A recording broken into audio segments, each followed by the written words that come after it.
Shaljaji, is that a new logo for Maitri, or has it always been that? It's always been that, yeah. It Oh, is okay. logo for Maitri for a very long time, actually. I see. Yeah. Yeah, actually, I've been reading. I went on Kailashji has sent me your website link, and I've been reading, and it's very interesting. I was very impressed by the amount of information it's written on that, especially regarding the Hindu wedding rituals and also the last rites. And actually, I'm in the process of my daughter is getting married in October, so it's an interfaith marriage. Is the boys? So I'm just looking into that, and it's so much information. So Nice. I just texted my daughter saying that look into that. They have a lot of information there. So Yeah, nice. Very nice. very nice. Yeah, it's very very interesting and Informative. Yeah. yes, very very impressive. Very Yeah. impressive. Thank you. Yeah. So you have class every Saturday and Sunday here, or Uh, we have class every Sunday. okay? We didn't have any classes the last 3 weeks because of spring break and other things. Uh-huh. But otherwise, it's a 24 Sunday session. Oh Each wow. CHT class is 24 Sundays. We Uh-huh. try to take breaks for important holidays and national holidays and stuff. Nice. But otherwise, yeah, we structure it so that they get 24 different Sunday sessions. Very good. Very good. And Yeah. each Sunday is a 1 to 5. I see.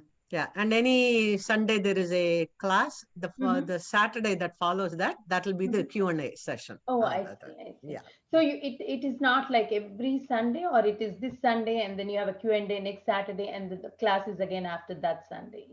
Does it have breaks or? Yeah, there is there's a calendar. I I think there is a see. session next Sunday also, if I'm not mistaken. Uh-huh. The last three Sundays we took a break. I So see. there was no class.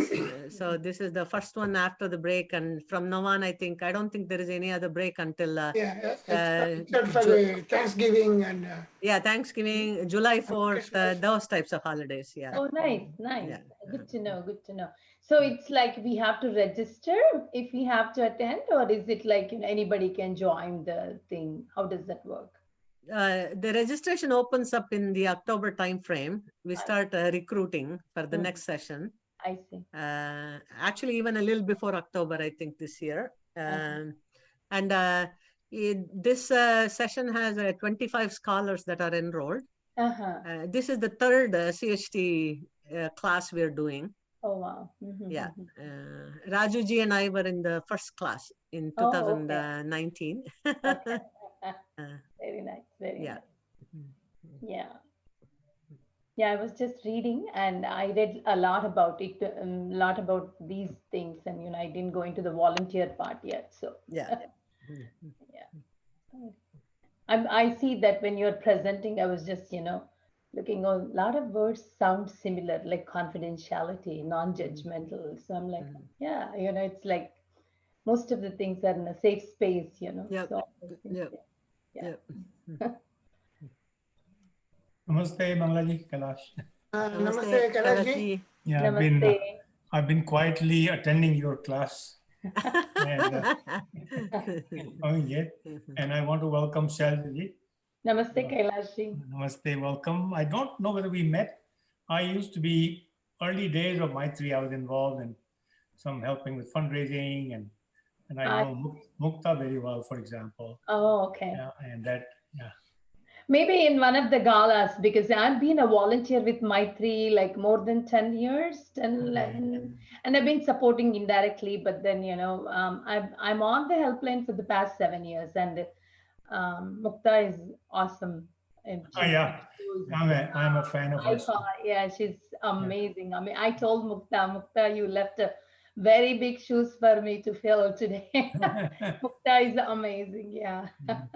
She's got the, she's lived through the whole building of this institution, and she knows the subject matter so deeply.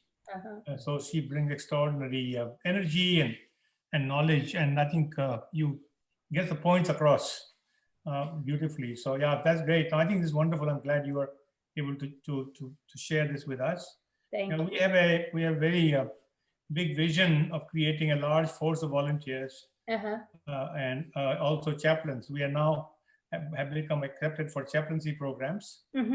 So our graduates from here can become attend chaplaincy courses, which is a very big thing for our tradition, Hindu tradition. We don't have chaplaincy. Yes, yes. So this is the first opening, and so we're very happy with that. Oh, and nice. yeah. So, yeah, I heard your message on your website too. So that's what I was, and then also, I think we need to do a little bit more formal MOU with Maitri. But when we get the cases that we don't want to be, our domain expertise is not the domestic violence, right? All these subject matters. We want to quietly transition those over to Maitri in a well understood process, so that it's not seamless almost. Right. So that process we have discussed it, but we have not formalized it. So we'll talk about that later on. Okay. Yes. We'll get that in place. Okay. Welcome to the class. I think hopefully all of them are back. I have a brief introduction to welcome Shailaja ji. She is a helpline survivor advocate at Maitri. She has been a volunteer with Maitri for several years and working as a helpline advocate for the last 7 years. Shailaja ji is very passionate about women empowerment and women's rights, and come from one such family where her parents and grandparents started schools for girls in villages, and parents started Balwadi teacher training for women, and started schools for learning stitching so women can be financially independent. She likes to work with South Asian domestic violence survivors, and she says she learns a lot from them. Besides work with Maitri, she likes hiking and exploring the nature, travel, yoga, meditation, and listening to Hindustani music and family get-togethers. She has been in Silicon Valley for the last 33 years, raised two very kind-hearted children who are in a medical profession. Welcome, Shailaja ji, and you will take over from here. Thank you. Thank you. Namaste, everyone, and good afternoon. Hope all of you are having a beautiful weekend and staying safe too with this, pandemic. First off, I would like to thank Hindu Cultural Institute for giving me a chance to present Maitri. And I would like to tell a little bit about Maitri. Maitri is a South Asian domestic violence organization, which is started about 30 years ago by a group of 4 South Asian women for helping South Asian survivors of domestic violence. So we just actually last month we just celebrated our 30th birthday. So that's Maitri journey, 30 years of that. And I've been involved with Maitri, as I mentioned in the slide, for more than 10 years. And I've been working with them. And, it's just so humbling and heart-filling experience to be working with that institution. And it's a great institution and a great support. And everyone is so compassionate there. So that's the Maitri thing. And as the slides go by, I will definitely tell you more about Maitri and the journey. And I would like to, without further ado, I would like to go into the first slide. Rajuji, can I go to the first slide? Yeah.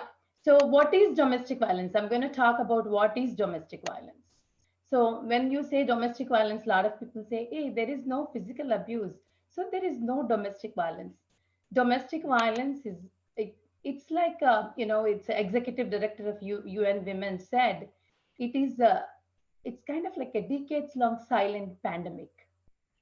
Pandemic, I've heard that word only second time with COVID. That is the second time I heard the pandemic. It basically doesn't leave anybody, whether, you come from any race, religion, socioeconomic status, country, nothing. It is there in all the places actually. So that's why it is called a pandemic. It is a perfect storm for controlling a person, and also violent behavior behind the closed doors.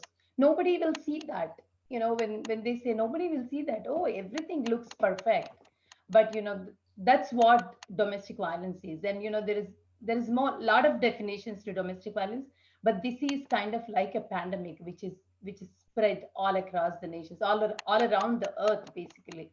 So that's what is domestic violence. And as we move into the different slides, I will explain more about that. Rajuji, can I move to the next slide, please? My internet is kind of like blinking. Do you mind if I go off camera? Is it okay? For some reason, I'm having little difficulty in that. Okay. So what is domestic violence? Domestic violence is a pattern of a coercive controlling behavior that can include physical abuse, emotional or psychological abuse, sexual abuse, or financial abuse. So using money and financial tools to exert control. So some of these things are used in controlling the domestic violence survivors, so much so that it's just nobody else can see, especially the financial abuse. When we get a lot of calls on the helpline, they say, you know what, I work, but I don't have any access to money. I cannot spend any money. I cannot use any money. My money is controlled by the abuser. We put it in. I don't have access to my joint account. I don't have, even if I spend $1 extra, it is very, very. I don't know what happens. I cannot understand what goes through the abusers, my husband's mind. It becomes very violent at home. So these are the things which cannot be seen outside. For anybody else, oh, they are perfect couple. They don't have any problems, but it doesn't happen like that. So this is kind of like a very silently done. It's very hard to understand, but it is very silently done, which all the abusers use to control their victims, their basically domestic violence, survivors. So that is kind of like basically the domestic violence, how the things happen in that. Some abusers are also able to exert complete control over victims' every action without ever using the violence. Violence means, everybody thinks it's physical violence. It is not the physical violence every time. It can be any number of ways they can do. Without touching the person, they can make the victim feel so suffocated that to the outside world it looks very, very normal, but it is kind of like very controlled in a very planned way. The abusers know what they're doing and how they're doing, but to the outside thing, it looks kind of like everything is so normal. So it is it when I say emotional means like playing with the mind, psychological, emotional, like saying threatening things like if you do this, I'm going to do this. If you talk back to me, or if you fight this abuse, I'm going to take away the kids if there are kids involved. I'm going to tell the whole world that how bad you are. So this is kind of like emotionally a person thinks, oh my god, I if I keep quiet, nothing will happen. So it happens in very silent way, and it is very, very debilitating to the victim. And it is used in so many ways to control the victim, and nobody can see that. So these are all the subtle threats of violence, and they can use in so many ways. And let me can I go to the next slide, Rajuji?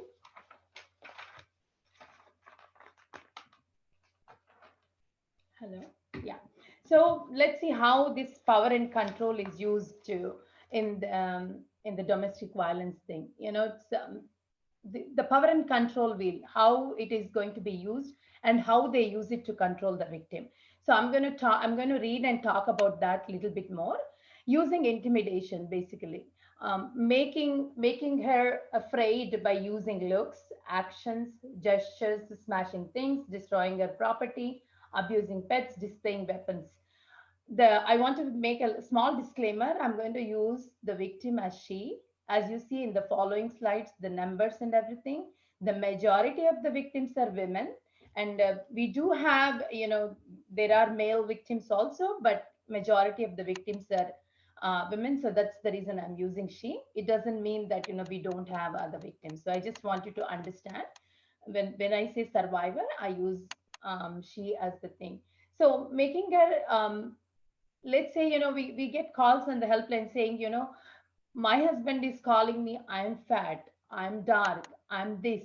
So making continuously calling them names, continuously putting them down, and continuously making sure that they feel very bad about themselves, so they think the abuse is happening because of them.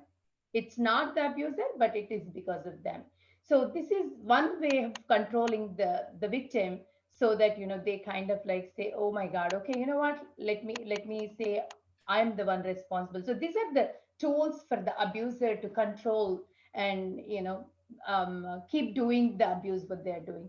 The other one is using the emotional abuse, putting her down, making her feel bad about herself, calling her names, making her think she's crazy, playing mind games, humiliating her, making her feel guilty. See, mind games, I don't know what this internet of things, the technology is used so much in abuse. I feel, like with the Internet of Things, you can open the garage anytime, you can close the garage anytime, you can turn on the lights anytime, you can turn off the lights anytime. A lot of times these survivors call us and tell us, my garage got opened last night and I don't know how. And my husband says, I'm really crazy. No, nothing, nobody opened the garage, nothing has happened. She has no clue that these Internet of Things are used to um, open the garage and close the garage. So this is kind of like playing mind tricks and making sure the other person feels like she is kind of like going through some psychological trauma and some psychological issues, and it is because of her thinking this abuse is happening, again putting the blame on the abuser, victim, rather than the abuser taking the charge of the whole thing. And the other one is using isolation, controlling what she does, who she sees and talks, and what she reads, where she goes, limiting her outside involvement, using jealousy to justify actions. See, controlling all the time. A lot of times the survivors call and say, I can't call my mother anytime. When he's home, I cannot talk to my mother.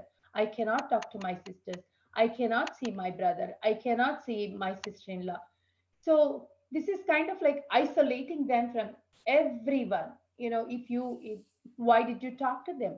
I do see in the phone call, with this technology, again, when they pay the phone bill, they have access to all these logs, and they can see who they called, who they spoke, and controlling them. Why did you talk to your mother? Why did you talk to your sister? Why did you talk to your brother? So it's kind of like, so making sure that they do not talk to anybody, they do not have any social contacts, and finally they become so isolated that the abuser has complete control over the victim. And that is another way of controlling the victim. And these are few tools. And the other one is minimizing, denying, and blaming. Making, after a physical fight, most of the times the survivors tell us, after a physical fight we were talking and we were reconciling, but my husband said it's because of how I talked, um, how I responded, that's the reason he got mad and he abused me. It is so sad. It's nobody can make a person abuser. Abuser is an abuser. So this is kind of like putting the blame on the victim again, saying that it is because of your behavior I behave like this. It is, if you didn't talk back to me, if you didn't respond to me, that nothing would have happened. If you listen to me, nothing would have happened. So it's constant blaming, constant minimizing, constant saying that it is because of you this is happening. So what happens is over a period of so many years, a victim is constantly told, you are this, you are that, it is because of you, it is because of, you know, your behavior, it is because of you not listening to me. So a person starts thinking psychological, maybe it is because of me the abuse is happening. Maybe I need to change. There is a lot of problem with me. So these are kind of the things which abusers use, which they are very well know that this is the way to control. They are very intelligent when the abusers abuse the, the victims. They are very intelligent. They use all these tools to control the victims. The other one is using children. It's such a sad thing, especially in immigrant community like ours, like especially the when they have kids, when they come from different countries on the dependent visa. It's a honeymoon period, and then they have kids, and the abuse starts. And the abuse starts, and they have kids in this country, and they are on the dependent visa. For everything they say, okay, you know what, if you do this, I'm going to divorce you, so you will become statusless, and you will not get kids, and you will not do this. So it's a constant threat.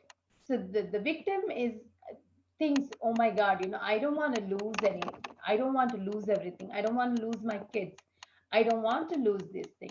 I don't I maybe I if I keep quiet, things will settle down. Maybe if I keep quiet, my life is going to be okay, and I don't have to really face, this kind of thing. It's okay to take a little bit of abuse for kids sake. So this is another way of controlling, and it's unfortunate that a lot of South Asian survivors face this on a day in and day out of basis, and it's very sad. This is used a lot in our South Asian communities to control the victim. The other one is using male privilege. It's always in our South Asian cultures, it's always like, the privileges male has and the privileges, female has. It's always, it is, this is how the society is like, male is like, he feels like, that is the king of this castle. Oh, he has all the control, he knows everything really well, and he can do this everything very well. She doesn't know anything, especially like cleaning, cooking, taking care of the kids, taking the kids to the classes, taking, teaching them. They say, oh, what are you doing? You are at home, you can do this. Even after, this is another way of controlling. If they ask, no, no, no, no, no, I'm the male, I'm supposed to be like this, I'm working outside. So these are the things which they say constantly to control them. And it is accepted in our South Asian cultures that, in familial circumstances, they say, yeah, it's he's a guy, it's okay. The women will cook, and women will wash, and women will do this. So this is the way to, this one is also used to control the victims in so many, so many ways. And also using economic abuse.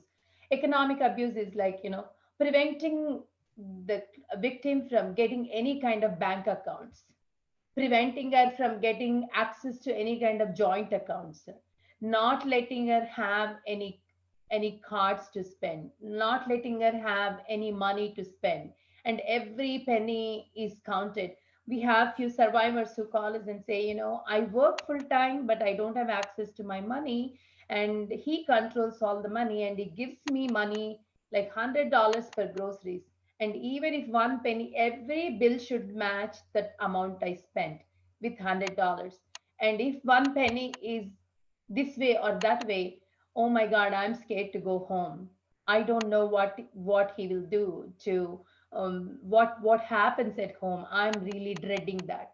We have calls like that on the helpline asking, what do I do? So these are all the kind of like the tools to basically control the victim, and making her feel that she's always dependent on the abuser to get any kind of support, and she's surviving because of him, not because of her own intelligence or her own thing.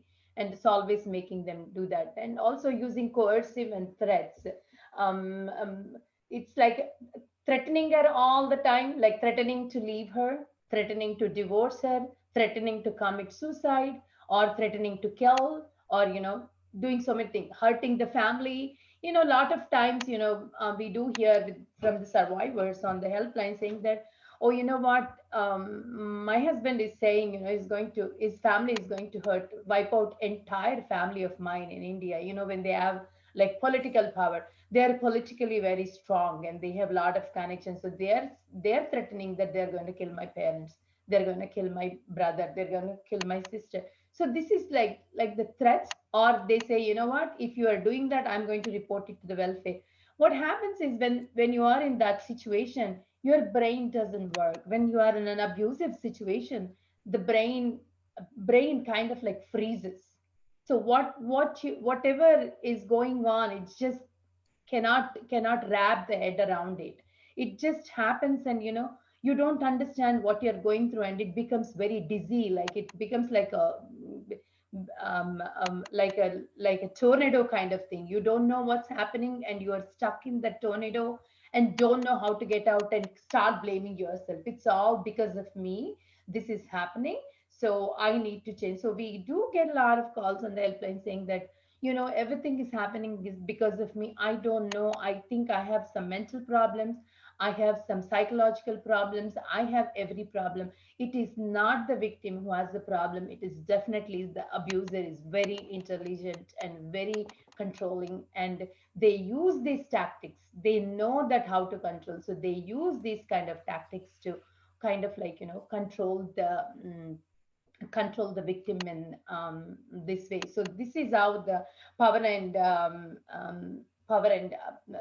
control wheel is used. And let's see how it also affects the children, and also the survivors. How this kind of like this whole kind of power and control affects the survivors in so many different ways. It's not just these are the tools to use them, and they are affected in many ways. And also kids are affected too, because kids are part of the whole thing, and they watch the mother go through this kind of abuse, and it they cannot express, but they are the indirect victims of this kind of familial and intimate partner violence or domestic violence, whatever you call.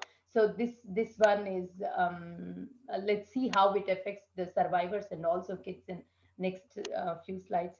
Rajuji, can you go to the next slide, please? I want to say one thing. If you have any question and answers, let's stick to the end of the session, and I will answer all the questions. If you have any, you can put it in the chat box, and we can take it from there. So here is who are the victims and survivors.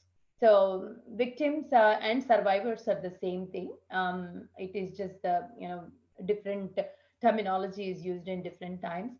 As you see, most of the things, if you see the numbers in a study in 2012 found that 4 in 5 victims of domestic and dating sexual violence between 1994 and 2010 were women. So that shows the majority of the victims are women. So that is the reason in the disclaimer, I said I'm going to use the victim as she. So these are all the numbers for the, at some point, 43.8% are lesbian women when they got, and 61.1 are bisexual women, experienced rape, physical violence, and stalking by an intimate partner, and 35% of, as opposed to 35% of heterosexual women. So this is like, this is all done by intimate partner. Unfortunately, the person who spends a lot of time with you is the one who is hurting you in the process, in the domestic violence, especially in the intimate partner violence. And also when it comes to the men, it's 37.3% of the gay men of bisexual men have experienced rape, physical violence, and stalking by an intimate partner, as opposed to 29% of the heterosexual men. In 2016, report found that more than 54% of the transgender individuals have experienced intimate partner violence. So these are the numbers, which the reason we put all these numbers is just to give you, how it is prevalent, the domestic violence or intimate partner violence is prevalent in the society we live in. So This is the numbers we just wanted to show you. So we'll see how the survivors are affected in next few slides. Rajuji, can we move to the next slide, please? Yeah. So the economic cost is so much on the the system and everybody. The fact sheet by institute. This is done by a women's policy research group. They've done a research to show us how this is affecting economically the individuals who are going through, and what happens. So what happens is, the IPV, intimate partner violence, of any kind of rape, psychological abuse, increased healthcare utilization, see, resulting in out-of-pocket expenses for the healthcare. A lot of times, you pay so much more to get, especially for the therapy. If somebody needs a therapy, psychological, you need a lot of therapy sessions. Not all therapy sessions are paid by your insurance. And also, if the abuser doesn't want to pay, it needs to come from the victim. So how do they pay? So the cost of economic cost is so high in such things, and because of the violence, the physical and the psychological trauma and the partner interference impede educational attainment. What happens is, when they are going through that, it is very hard for the survivor or the victim to kind of like wrap her head around anything. Let's say, we get calls on the helpline saying that, I'm working, but I just cannot work function properly. The trauma is causing me so much, I am unable to function as a normal human being. I cannot work properly. So what happens because of that is, when you don't function properly at the job you're doing, you will be laid off. What happens is, it's an effect on, again, once you lose job, you lose your economic independence, and that again is an economic cost.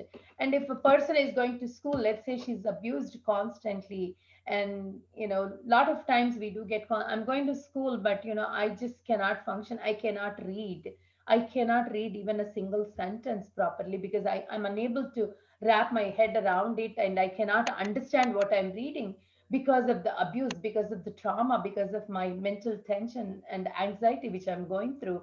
So I don't know how to function. And what happens, because of not performing better in school, you will not get, you will not be ending up in a good job, and then again the economic cost. So these are all the things, and it is so sad when we talk to, it can affect them in so many ways.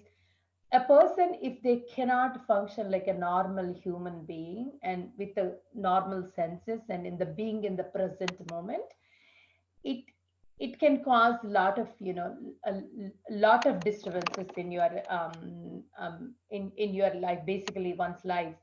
And we they do call us and say, I don't know, when we talk to them, when we listen to them, we tell them, take a deep breath, take a glass of water, talk to me, I have all the time, I will listen to you. Because it is very hard for them to, they think, somebody, they're talking to somebody and we have to listen. It's very hard for them to process what they're talking and process what they're taking. In the sense, it is, they're not in an emotionally stable state to understand what is going on, let alone do a job and go to school and be economically independent. So it cripples them in many many ways. So it all leads to, again, the economic, at the economic cost. So because of all these things, what happens is debt and poor credit due to the financial control and exploitation, and restricts access to safe housing and can lead to homelessness.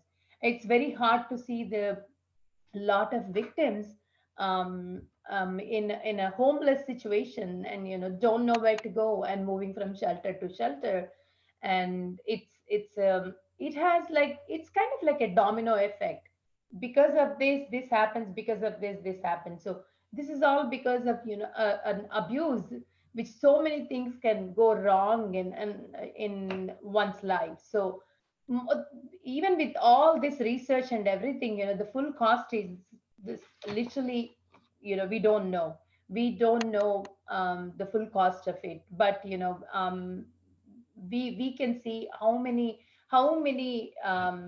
victims are going through this kind of abuse, are losing their economic independence and losing their housing, losing their jobs, and ending up in shelters, and after shelter, and really don't know where to go and where to look for this kind of help. So it is just very very sad, but that's the thing. And it also affects kids in many different ways. So Rajuji, can we move to the next slide, please? I'm going to talk about the kids. So effects on children. This is a study done by Center for Disease Control and Kaiser Permanente. So what they did was, they did a study in adults. Actually, Kaiser Permanente has done a adults, 13,494 adults, about their childhood experiences. In 7 types were studied. One is psychological, physical, sexual, violence against mother, drug addiction, mental health, imprisonment and abandonment of parent leading to separation. Individuals who experienced more of these had more severe risk of medical needs and even death. So this one is, if you read it, I don't know whether you can see that adverse childhood effects, how it affected the when you are a kid, when you experience domestic violence, how it is affecting in your adult life. One is traumatic brain injury, fractures and burns, and also the second one is depression, anxiety, and suicidal thoughts.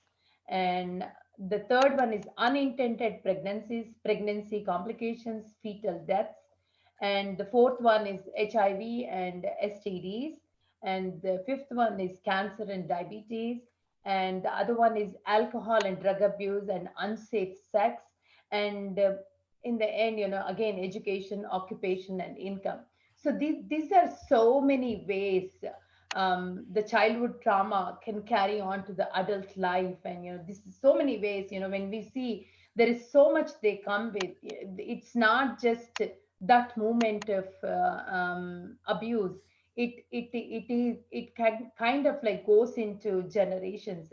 And especially when the kids, when the abuse happens in front of the kids, we always tell, if a boy sees the abuse and mother getting abused, um most of the times the boy becomes like an abuser. If it's a male, it's a boy, they become like abusers. And if it is a girl who is seeing mother getting abused, and the girl ends up being a victim. This is so prevalent in these kind of abusive situations. It's just they think, oh, it's okay to take this kind of abuse, and it's okay.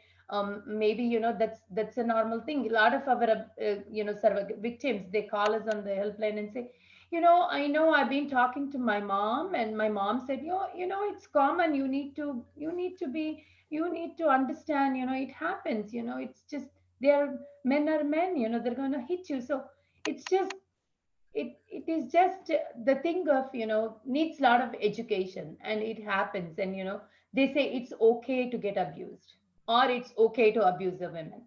So that's where it ends up with all these kind of intimate partner violence, and this kind of domestic violence. So um, I would like to, from here, I would like to see, let's see how one can help with the domestic violence, and, this organization, and how we can stay involved. Rajuji, can we move to the next slide, please? Yeah. So how do we stay involved? This one with the domestic violence. So first thing is stay informed of facts and confront myths about domestic violence. We are going to see in the next 9 slides, we have about 9 myths, myth or truth, question and answer kind of thing I'm going to read, or you can also read all of those things. So we need to stay informed about, what are the myths and what are the truths in domestic violence. It helps a lot before even talking to anybody, to listen non-judgmentally, without judging one person. We can listen to them and understand, what are the myths. and donate your time and money whenever possible. It's donating time and being like a support person, being volunteering, and money whenever it is possible.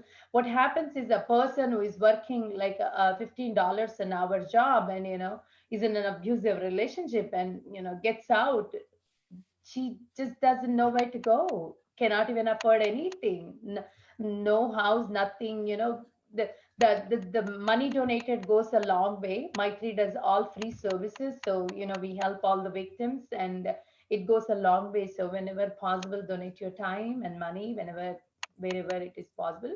Understand that it is an intersectional issue, in the sense intersectionality and DV does not discriminate on intersectionality, and DV. Domestic violence does not discriminate on the basis of race, religion, socioeconomic status, but it impacts the lives of women of all backgrounds in different way. So as Mangalaji said in that one, so there is no discrimination in domestic violence.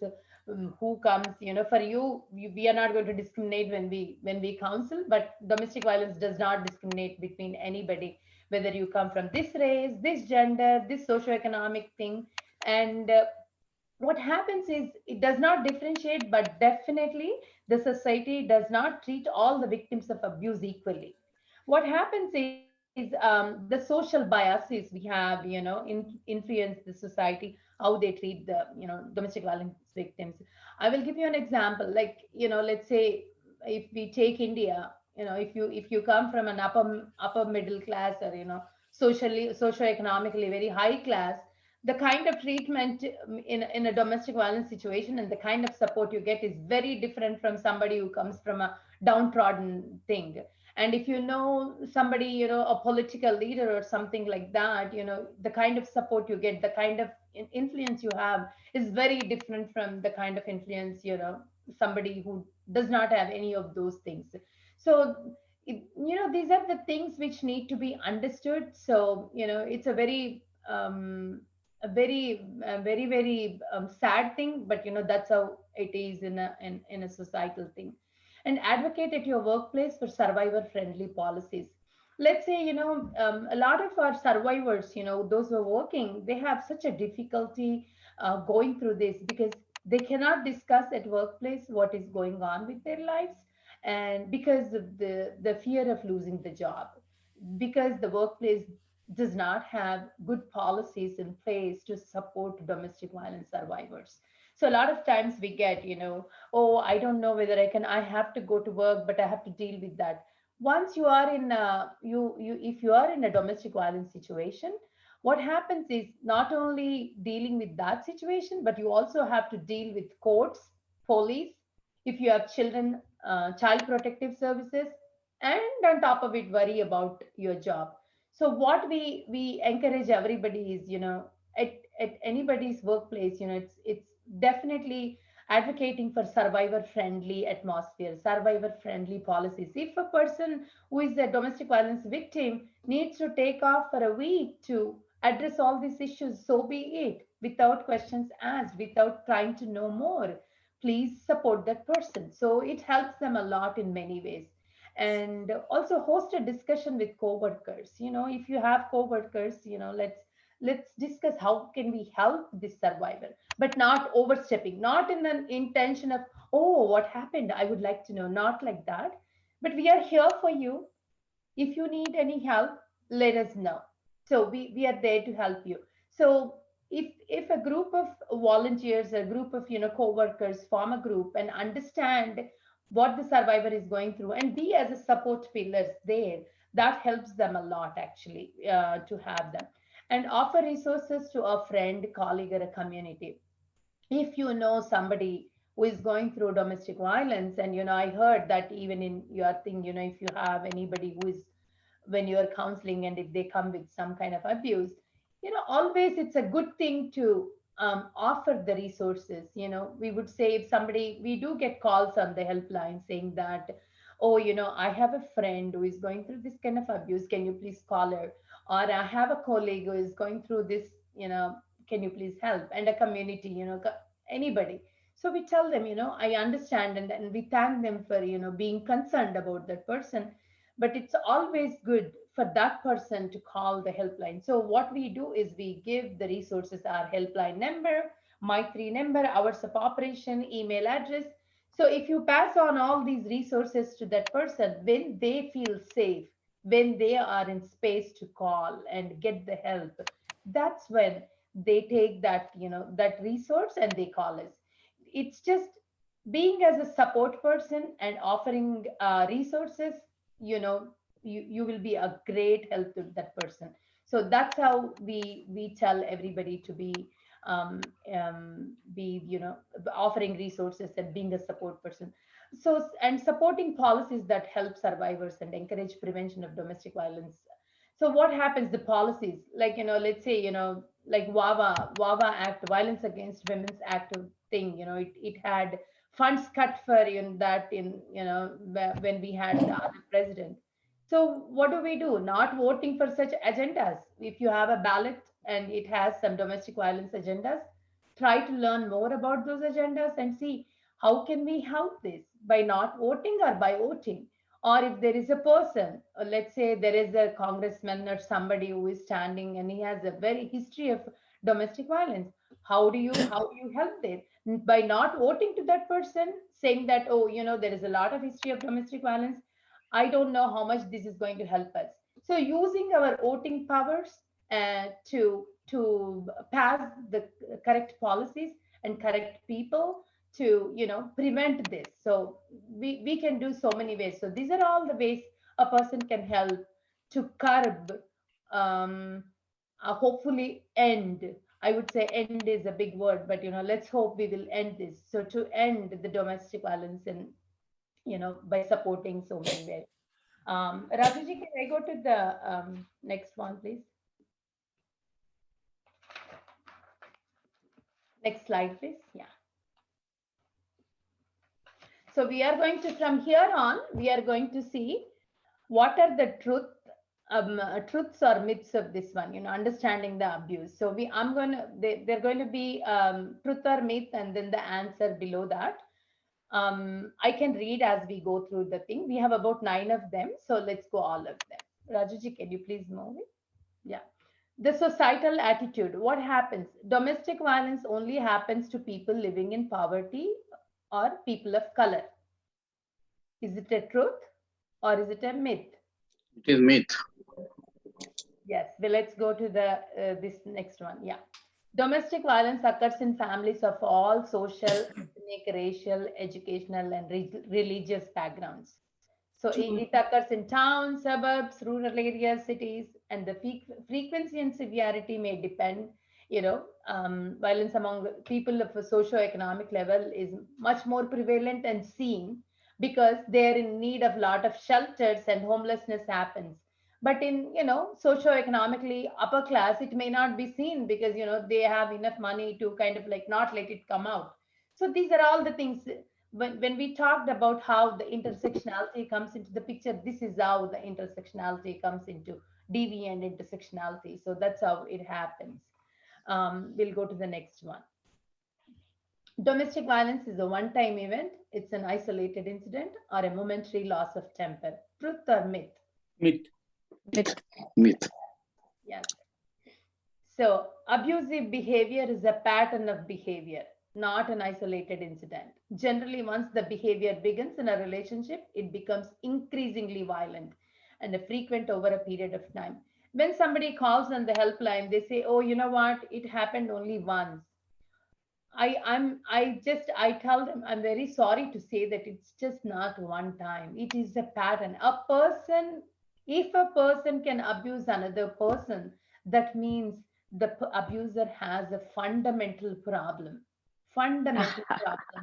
with that thing. It is not something other person causes you to behave like that. It has a fundamental problem of not having that groundedness in that person, which causes him to be an abuser. So an abuser is an abuser, so it is not a one-time event. Let's move to the third one. Okay. Societal attitude. Stress such as financial difficulty or problems at work causes abuse. Once the stressful situation is resolved, the abuse will stop. Truth or myth? I can't hear you, This Raj. is also myth. Yeah. Yes, absolutely, absolutely. So let's move to the next slide. Yeah, abuse is not caused by stress at all. Absolutely not. Some abusers may experience stress, but stress does not cause the abuse. Abusers may use stress as an excuse to abuse the person for their behavior. They say, "Oh, you know what? I had my work meeting. It didn't go right. I had difficulty paying the bill. They give lot of excuses because they put the victim in a very what do you call very ignorant state, so they don't know anything, and they use all these tools to abuse the victim. And unfortunately, that's how it is, except that it's used in that thing. Can we go to the next one, Rajuji? Okay, domestic violence affects only a small percentage of people. Truth or myth? Myth. Yes, it's a myth too. Let's move to the next one. Yes, yes. Everybody, violence is a common problem in the United States and it is globally. That's why it's called a pandemic. When I heard COVID pandemic, I was like, oh my God, I heard this pandemic exists. Domestic violence is definitely a pandemic. It does not discriminate between anybody, any country, any religion, any race, any socio-economic. It just how it comes out is different, as we talked in the intersectionality thing, but it does not leave anybody as is. So it happens it happens globally. So can we move to the other one, Rajuji? Yeah. If a victim did not want to be abused by, they would just leave. Truth or myth? Myth. It's not Yeah. true. Myth. Yeah. Yes. Let's move to the next one. Leaving an abusive relationship is a complicated and difficult for the abused partner. Um, See, what happens is they just don't want it. It's especially with the South Asian culture. What do we say? Oh, marriages are made in heaven, marriages are forever. And, men behave like this. It's okay. It happens. You need to take. This is your relationship. This is your husband. This is your home. You need to understand. So we are so from the childhood. We are so much so that oh, this is, I don't want in my relationship with my husband. I have kids in the relationship, I have this in the, so it's just so much is goes into that. And also what happens is when you start a family, you are dependent on each other. um, why men are answering this? That's a good question. Let's answer that later. So, economic dependency on them, love or concern for the abuser. It's we call it Stockholm syndrome. Whatever it is called. The people keep abusing you, but you have a soft corner for that person. Oh, I know he's my husband. I know he didn't mean it like that, but it's just a moment of it's a concern you have for that person. And also children are a big thing in our South Asian culture. Children are a big thing. I don't want to leave the kids. I don't want to lose the kids. I don't want my kids to be raised by single parents. So these are all the concerns they have. And also religious. Oh, my religion does not accept me to live. Our family does not have divorce.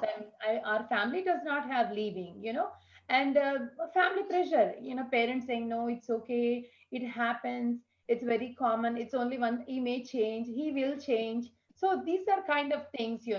And lack of knowledge of resources. Oh, if I leave, what happens? Do I get any job? Do I get any support? Where do I stay? These are the things. So dozens of other real and imaginary things. So education is a very important thing, and it's not, we just cannot judge anybody. Oh, why did you not leave? Why did you stay in the relationship? So these are all the things. It's a very complicated thing, so it's not that easy. So it is, living an abusive relationship is very, very complicated, and it has many reasons. And these are some of them, and there are more to it. Can we move to the next one, Rajuji? Okay. Domestic violence happens when the abuser loses control. Truth or myth?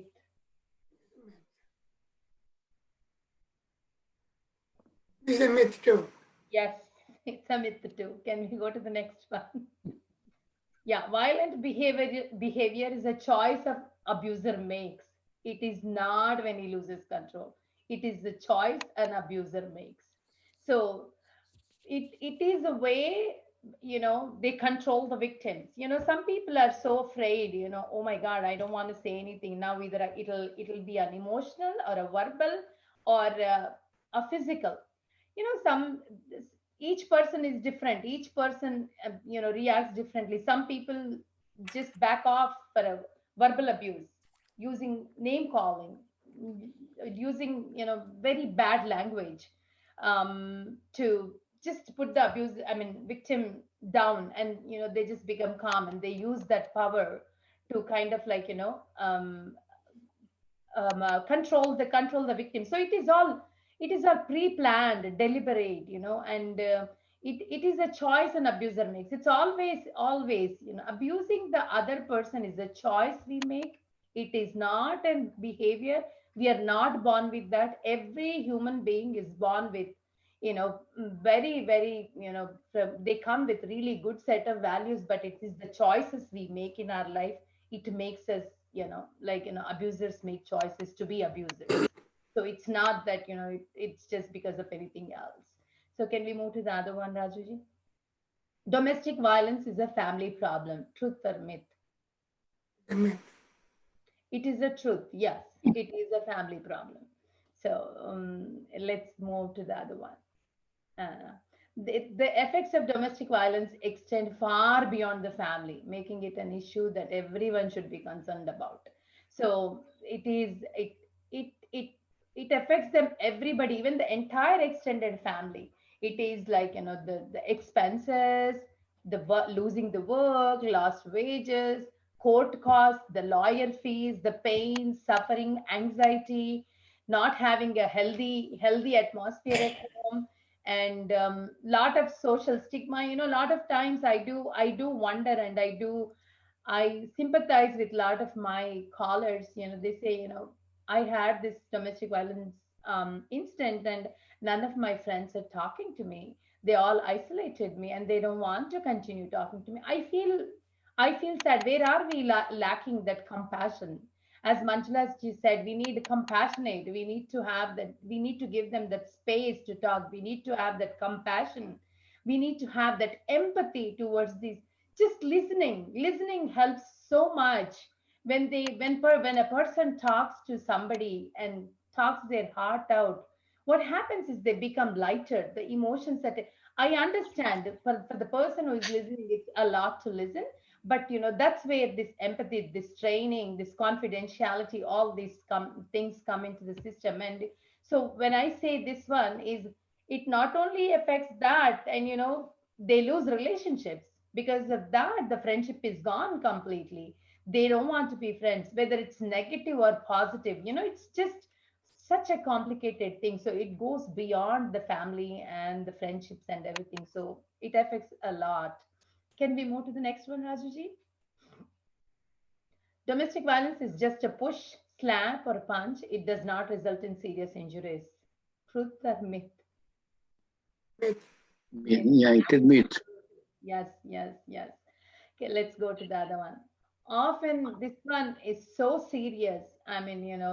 It's not just a push or a slap or thing. It's a serious injuries. We get so many calls, like it's a very serious injury, a lot of brain injuries, lot of internal organ injuries, and eventually sometimes death too. It's people don't know, when they call us on the helpline and say, I got choked. Choking is like they say, I'm choked with my both hands around my neck. We tell them to reach out for help immediately. Choking is something, the effect is not felt immediately. When a person is choked, the effects come after 24 to 48 hours, and it's very dangerous. You are hurting internally.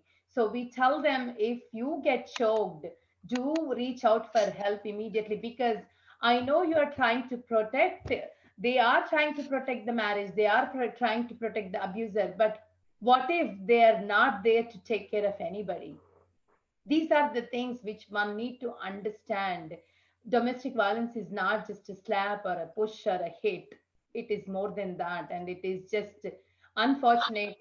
So many the studies. I did not bring the numbers because it's a huge number. And there are so many domestic violence deaths in US and globally too. So it's just we get every day so many numbers, and it's unfortunate. A death can be, a result of domestic violence too. Yeah, can we move to the next slide? Yeah.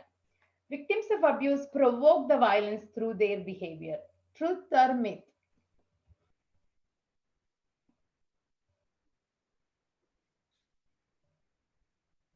Can somebody provoke to be somebody else to be in a very bad, abusive way?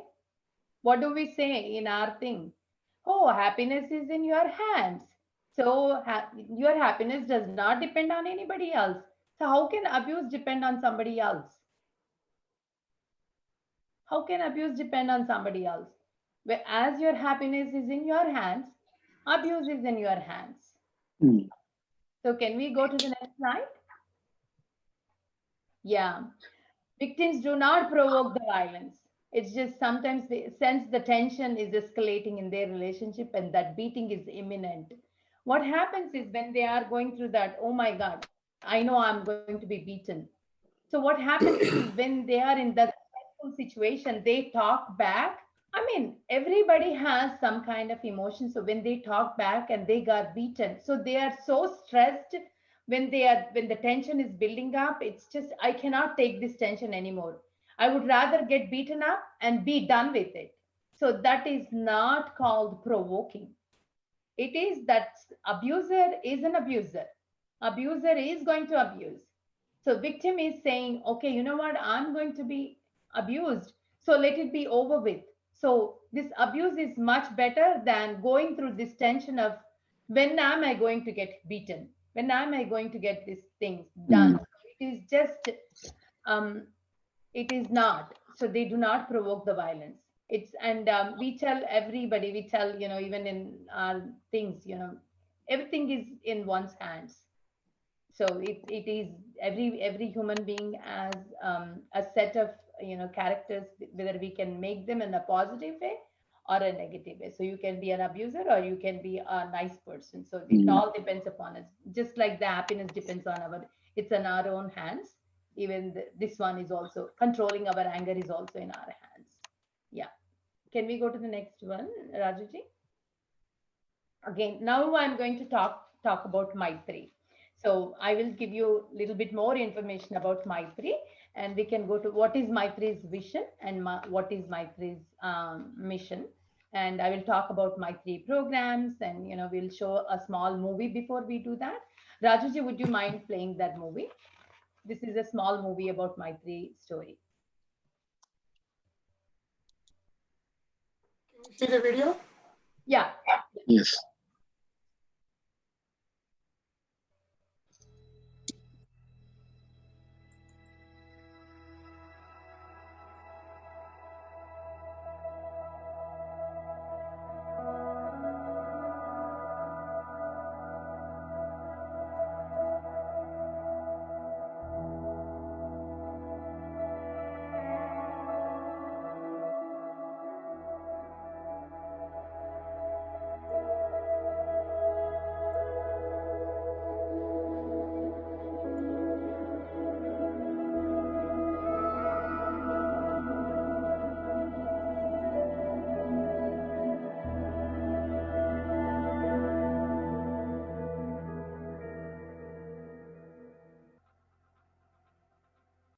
My name is Sahil, and I'm the firstborn child of my beautiful and loving mother, Kirti.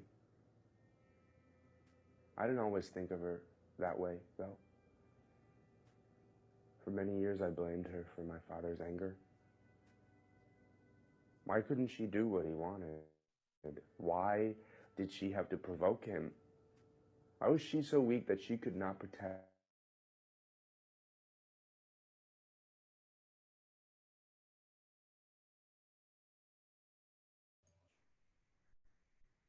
herself or us. One day, in a fit of anger, he threw us out of the house. We stood outside in the dark with my mom pleading and begging him to reconsider, sobbing helplessly, promising him anything he wanted if he only let us back in. It was cold. Neighbors first peeped out of their doors and then shut them so tight so our grief wouldn't seep into their eyes. My stomach churned with shame and terror. But I grew up that night. What followed was many months of years, really, of moving and shifting and picking up and on. The one constant in those years of change was Maitri. When we finally shifted to their transition home, the first time in so long, we stopped worrying about where next.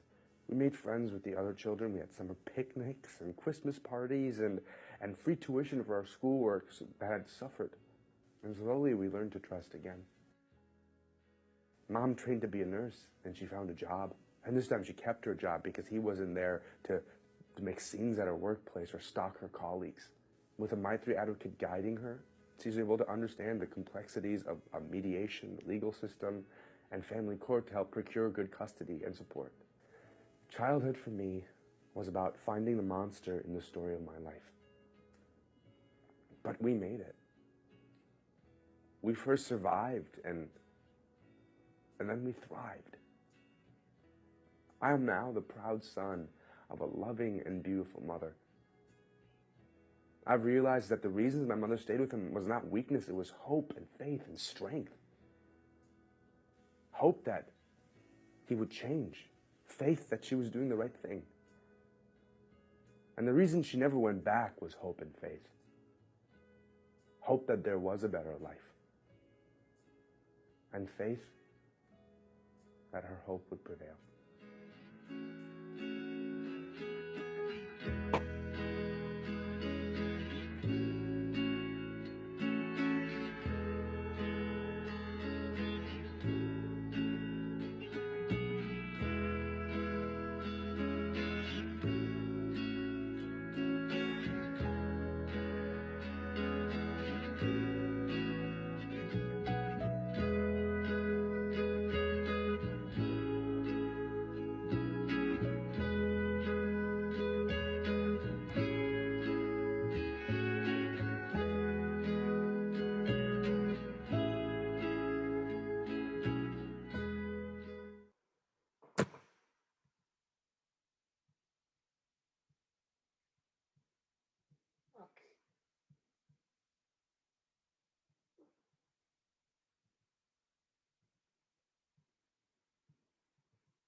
You're mute.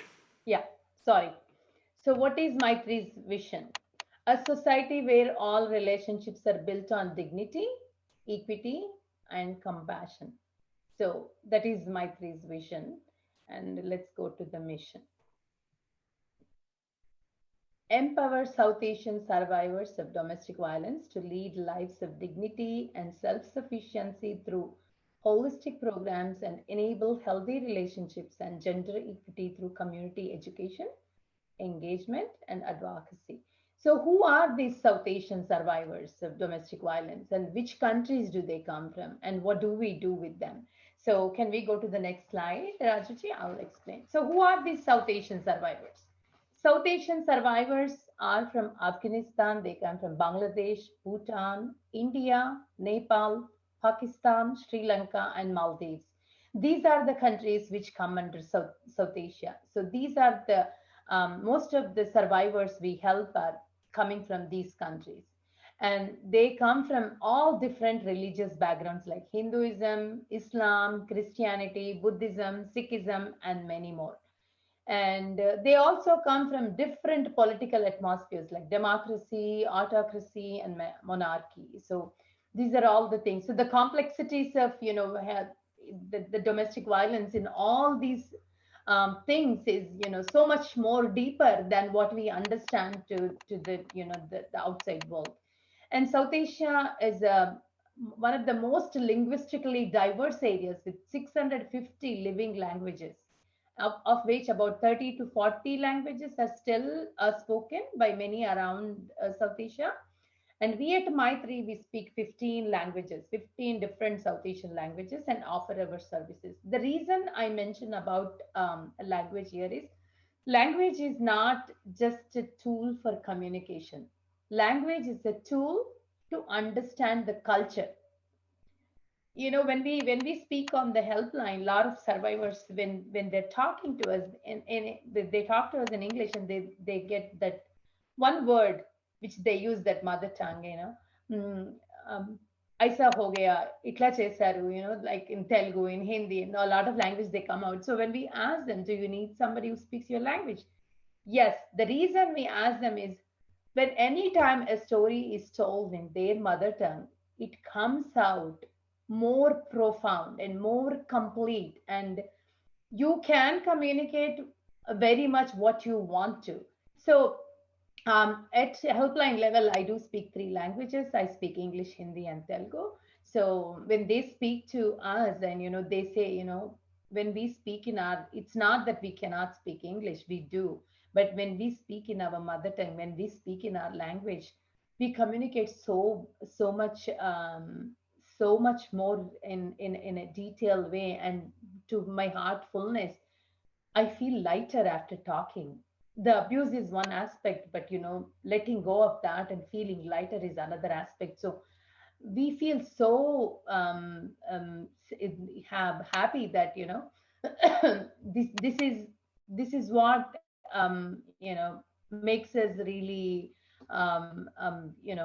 offering our services in many different languages. This is what makes us very kind of isolates from mainstream organizations where we speak very very many different languages. So even the mainstream people, if they get South Asian callers, they say, hey, there is an organization, they speak your language, and they can help you better. So that's where we get it from. So these are the South Asian survivors, come from these countries with different backgrounds and different religious backgrounds and political backgrounds, and the needs are different. So it's a very complex thing. So that's the reason. And language is a very important thing when they're talking to us, and especially when they write their when they tell about what kind of abuse happened, especially emotional verbal abuse. When they say verbal abuse, do you understand our language? He said this and this word. So do you understand what that word means? I'm going to tell you how we use this word. So it's the way we understand that is, yes, I understand that. So when we come from, so that is where the language comes into the picture. So it makes them feel lighter after talking. So that's the reason I mentioned more about language. And let's move to the next slide, sorry. Okay, so Maitri organizational structure. Maitri team consists of board, volunteers, staff, and supporters. So board is basically they see everything, oversee how Maitri is functioning, getting a lot of supporters, donors, and see how we can improve Maitri. And they're all volunteers. Board is absolutely volunteers, and they spend so much time. We are so thankful for having such a wonderful board who support Maitri's vision and mission so much, and work so hard to be there. And Maitri's backbone is volunteers. We love our volunteers, and very enthusiastic, very positive, very eager to help volunteers who believe in Maitri's mission and vision. And we thank them every day, and they are there to support us all the time, and they're wonderful volunteers we have. And Maitri has a staff of 12 who are very passionate about what we do. We all are, a lot of us are from, Valley. We've been living in Valley, and, everybody's so eager to help the domestic violence survivors and victims who call us. And we have about 12 staff members right now, and supporters. Without them, Maitri cannot function. They support us in so many ways, with financial, a lot of companies, a lot of, and supporters like you, lot of South Asian community and they all believe in the Maitri vision and mission, and they support us with, a lot of donations, and, in many ways. And that is the Maitri team, basically: board, volunteer, staff, and supporters. So let's move to the next slide. I'll show you how Maitri's programs are. Maitri has two major programs. One is client services and the other is support services. So under client services, we have helpline, legal advocacy, housing stabilization, economic empowerment program. These are the programs we directly work with clients. And if somebody calls on the helpline, we work with them in many different ways to make sure they become economically independent and stable. And they not only survive the abuse, but they come out as an, and they rebuild their lives. So that's where the client services part comes. And the other one is the support services. Support services is outreach and prevention. We have a robust outreach team where they do a lot of presentations, lot of education, lot of booths, lot of podcasts, lot of movies to just to communicate that this problem exists in South Asian community. It's not that we don't have. We are not the model. We are model minority when it comes to economic, but we are not the model minority when it comes to abuse. Abuse is very much prevalent in South Asian communities. So, and the other part is administrative, bookkeeping, and development, which we need. All the organizations need. We have a lot of that. So, this is the two structures of my three programs and how they are kind of like divided into. Now I will talk about my three achievements. Can we move to the next slide, Rajuji? Okay. So Maitri has started in 1991. It is established in 1991 as a liaison between South Asian women in need and the mainstream organizations that can provide services. Because, we needed South Asian organizations so that we can kind of like make the mainstream understand what South Asian culturally specific, basically. So what happens and how we can work with them. In 1999, Maitri opened doors for low-cost housing solution for women in transition. We started a transitional housing where the stay was a little bit longer, and at that time, we just started that. In 2006, Maitri established a legal advocacy program where we needed to do simple legal needs like filing paperwork, court accompaniments, and silent support during the mediation. Like, we go as support persons to the court and we are there. We don't talk much, but we just support them. Having a support person helps the victim a lot. In 2009, Maitri purchased its own transitional housing for residents to start the process of rebuilding their lives. Once they come into the transitional housing, we start working on economic empowerment and all those things. So this is, and 2011, Maitri gets recognition and accreditation from the Board of Immigration Appeals to provide immigration assistance to its clients. So a lot of Maitri immigration is for VAWA, Violence Against Women's Act, green card and everything process. And we have legal staff who are accredited to do that, and we help a lot of them in that. So this is Maitri's kind of like, and Maitri has so many recognitions and so many awards, which we didn't put all of them here. It's just a few of the samples. What are the major accomplishments Maitri has done? And let's move to the next slide. And I will talk about helpline. Helpline is my major thing. I'm on the helpline. And Maitri it's called a live helpline or a crisis line. And Maitri live helpline is open from 9 a.m. to 3 p.m. When we call it live helpline, what that means is we have a client advocate who are trained by the state of California, and we also have a lot of other trainings to handle the crisis calls. So we do talk and we understand. And what we do at the crisis line. So Maitri's crisis line is a confidential. I'm going to, which Mangalaji, when I just joined, she started about confidential, non-judgmental, trauma-informed, culturally responsive. So these are all the things which I'm going to use too. So crisis line, we do crisis intervention. What does that mean? So Maitri helpline is like kind of like we do the crisis intervention. Crisis intervention is we listen. Crisis intervention, how do we do? First, we take the call. The caller calls, and it's a confidential. What do you mean? What do we mean by confidential? Confidential means the call remains between the person and the organization. No one else knows about that call. We do not discuss. We do not report. We do not talk about that call to anybody. Even if a family member calls, let's say after this, one of your friends has called the helpline, and then, after listening, maybe you will call me on the helpline and say, hey, a friend of mine, I gave the number. I wanted her to call for help. Did she call?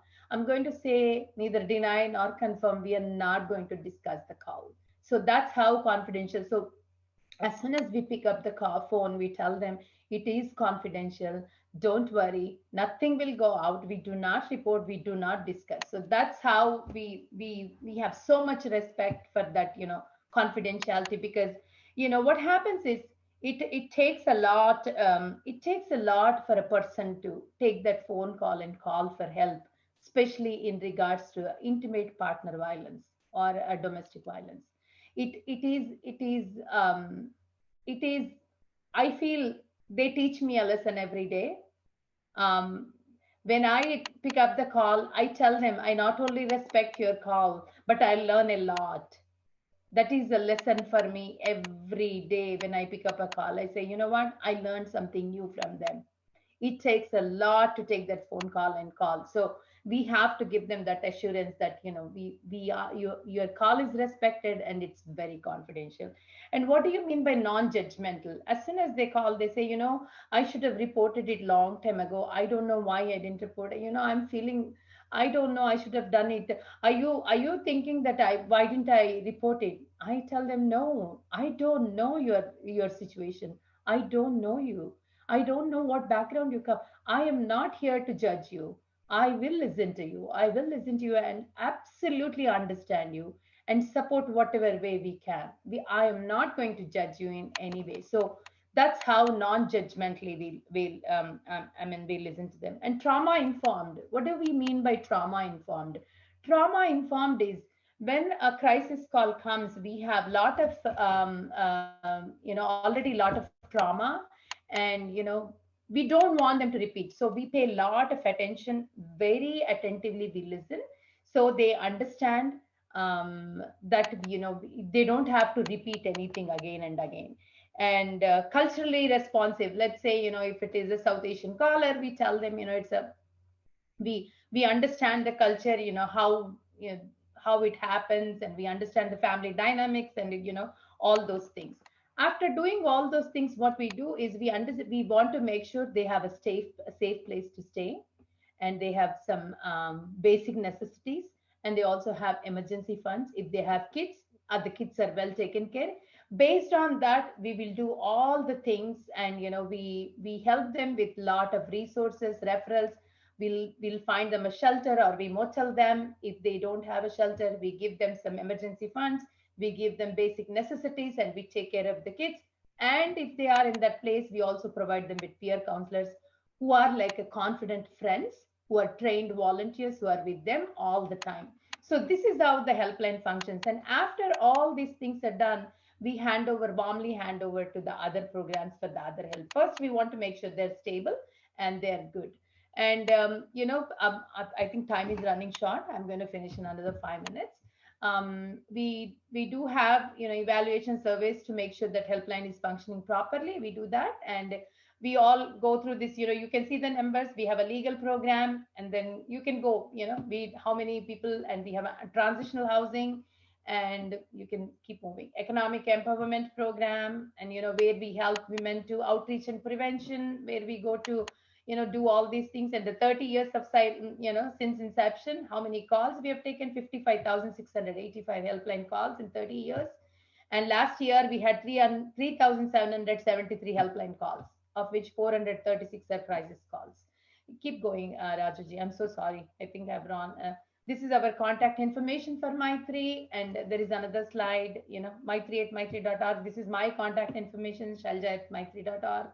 And we have other resources, Maitri website, NNEDV, National Network to End the Domestic Violence, California Partnership to End the Domestic Violence, Futures Without Violence, and SOUTH. So these are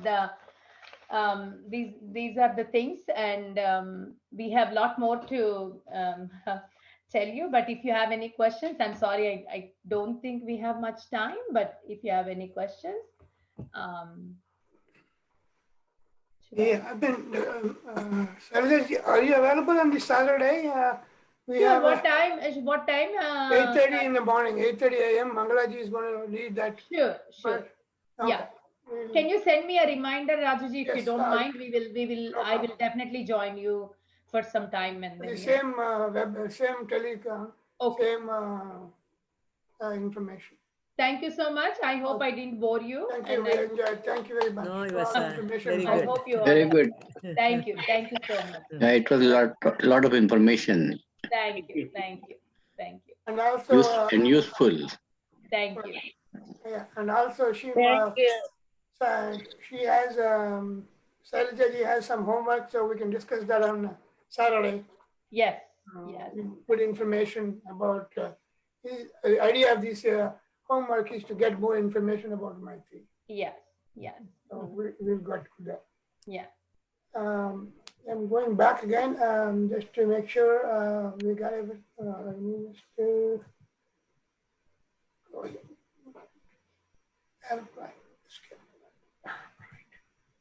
Okay, so this is the homework due on, we had a class on April 17th at 8:30 a.m. PST, and all the homework is are due on April 25th, Sunday. Okay. So let us close. Can we have the recording of that session also, Rajubai? Yeah, yes, we will. I'll send because you. I have to teach the HCI yoga class, so I won't be able to join. Okay. We will put them. Okay, let us thank you again, Shailaja ji. Close with closing prayer. Everybody sit straight, with neck and back straight, hand straight.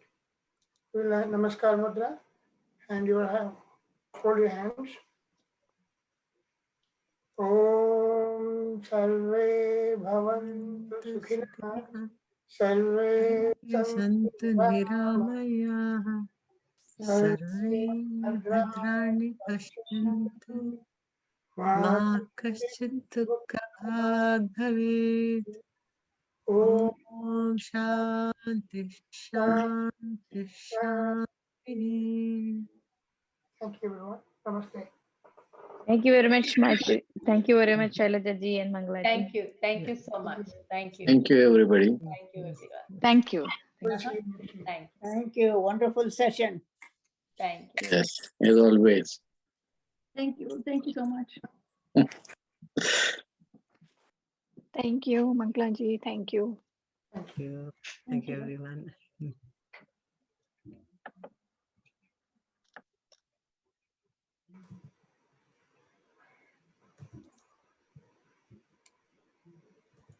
Okay, so Rajuji, we will meet on Saturday. Yes, I will send a reminder. Yeah, Saturday 8:30, right? Yeah. Right, So we correct. should be I there. want Yeah. to get I have a yoga class. So it's the same Zoom link, right? Same Zoom link, same phone numbers, everything. Okay. Okay, I'll try to log on a few minutes earlier Yeah, than yeah. 8:30 and make sure that we are there. Yeah. Okay, I bye. will send a Bye. reminder. Yeah. I will Thank send a you. reminder. Yeah, Thank Rajuji, thank you so much. Thank you. Thank you for I will all your take care help. of the- I will Yeah. take care of the homework. Yeah, thank Just you. on Saturday. And Yeah. then we'll talk. Yeah, appreciate that. You Right. enjoy the And, rest of the week. Yeah. Yeah, so the recording, I'll set the recording up in also in our Moodle today or tomorrow. Okay. As soon as the Wonderful. Gaurav sends. Yeah. So you can upload the case studies template also to Moodle. Yes, I will do right now. And that way scholars will have everything they need. Yes, Okay? I will do Yeah. that right now. All right.